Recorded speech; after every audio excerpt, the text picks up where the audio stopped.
Good morning friend नतून आरेकटी ब्लगेर साथे आमी प्रियांका तोमादेर सबाइके स्वागत जानाई। सबाई केमन आछो? आशा करछि खूबई भालो आछो और तोमादेर भालोबासाय आमराओ खूब भालो आछि। आजकेर एखन घड़िर काँटा बोलছে 6:10 बाजे, तबे आजकेर घुम थेके उठेछि 5टाय। तृष्णा मर्निंगे स्कुले जाच्छे, सेई जोन्नो ताड़ाताड़ी उठे ओके रेडी करते हय। और ओरा स्कुले चले गेल, माने तृष्णार बाबा ओके निये स्कुले गेल और आमी एकेबारे ओदेर साथे चले गेलाम शर्ट भिडियो बानाते। ताई ओखान थेके शर्ट भिडियो बानिये एखन बाड़ी चले एसेछि। एइबारे बासी काजगुलो एकेर पर एक सेरे नेब, तबे तोमरा पाशे थेको और पुरो ब्लगटा प्लिज स्किप ना करे देखो। आशा करछि तोमादेरो खूब भालो लागबे। आजकेर सकाल थेकेई एकटु मेघला रयेछे, किन्तु ताई बोले गरम कम नेই। তোমাদের সাথে কথা বলছি কিন্তু আমি ঘেমে সব ভিজে যাচ্ছি।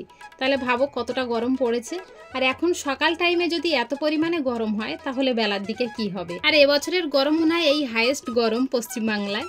আমার তো মনে হচ্ছে তাই, অন্যান্য বছর এরকম গরম তো পড়ে না। তবে যাই হোক, সকালে কিন্তু আমার একবার স্নান করা হয়ে গিয়েছে, আবার বেলাতে যে কবার হবে তারও কোনো ঠিক নেই। এই জন্যই তো আমার ঠান্ডা লেগে যায়। কিন্তু কি করব বলো, এত গরমের মধ্যে কি থাকা যায়? একটু করে কাজ করি, আবার গিয়ে একটু গা ধুয়ে আসি, আর আরেকটা করে নাইটি পাল্টাই। এইরকম করতেই থাকি সারাদিন। আজকের আকাশের দিকে তোমরা একটু দেখো, সূর্যটাকে মেঘে ঢেকে দিচ্ছে বারে বারে এসে।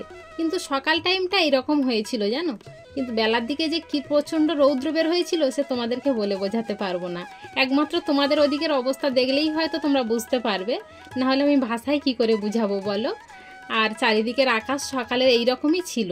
ভেবেছিলাম হয়তো বেলার দিকে একটু বৃষ্টি হতে পারে, কিন্তু তাও হলো না।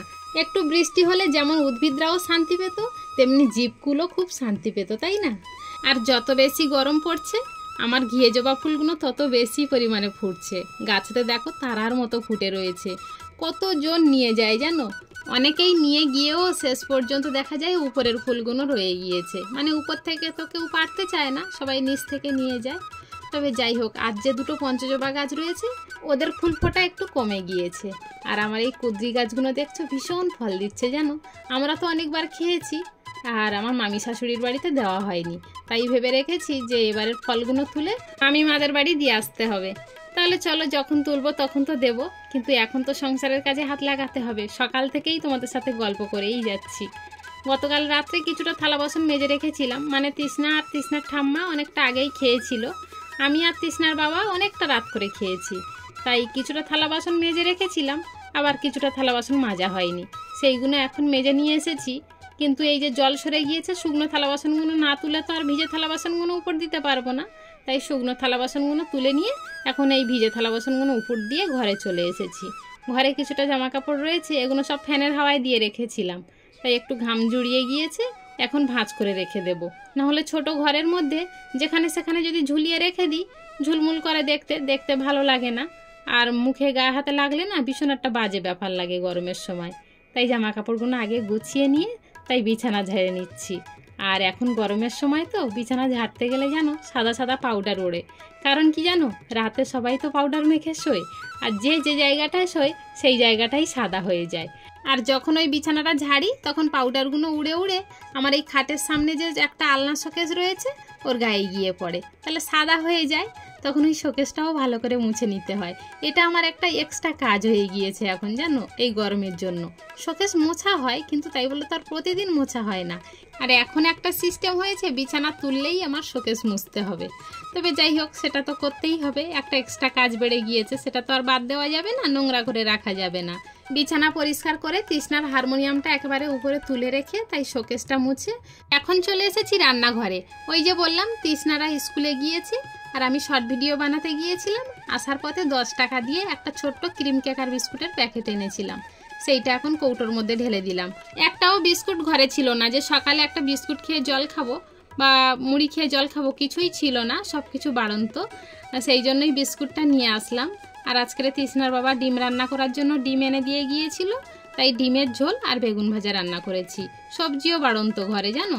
আর একটা গাজর ছিল, তৃষ্ণার বাবার জন্য সিদ্ধ দিয়েছি। এদিকে রান্না করার সাথে সাথে তৃষ্ণার বাবার ভাতটাও গুছিয়ে রেখেছি, কেননা উনি স্কুল থেকে এসে তাড়াতাড়ি করে কাজে যাওয়ার জন্য ব্যস্ত হয়ে যাবে, আর তখন তাড়াতাড়ি করলে আমাকে তো বকা দেবে। সেই জন্য ভাত গুছিয়ে রেখে তারপরে থালা বাসনগুলো সব মেজে এনে উপর দিতে না দিতেই তৃষ্ণা এসে হাজির। আর ও তো গরমে ঘেমে স্নান হয়ে গিয়েছে। একটা দিন স্কুলে গিয়ে ও তো ঘামাচি মুখে মাথাও পর্যন্ত ভরে গিয়েছে। তাই কেমন করছে দেখো, খুব কষ্ট হয়েছে ওর। তাই বলছে মা আমার খুব কষ্ট হয়েছে। তো যাই হোক, ওকে একটু ফ্রেশ করিয়ে তারপর ওর স্কুল থেকে টিফিন দিয়েছিল সয়াবিনের তরকারি ভাত। তাই অত ভাত তো ও খেতে পারবে না, তাই হাফ ভাত ও খেতে বসেছে আর হাফ আমার জন্য রেখেছে।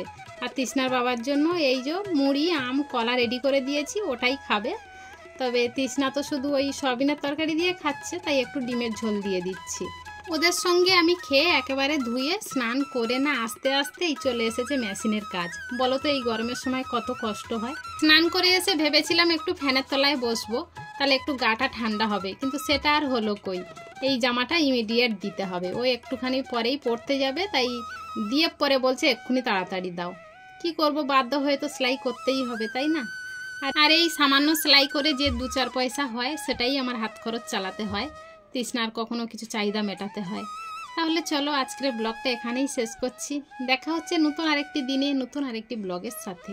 ততক্ষণ পর্যন্ত সবাই ভালো থেকো, সুস্থ থেকো আর অলওয়েজ হ্যাপি থেকো। আর আমায় মনে রেখো। টাটা।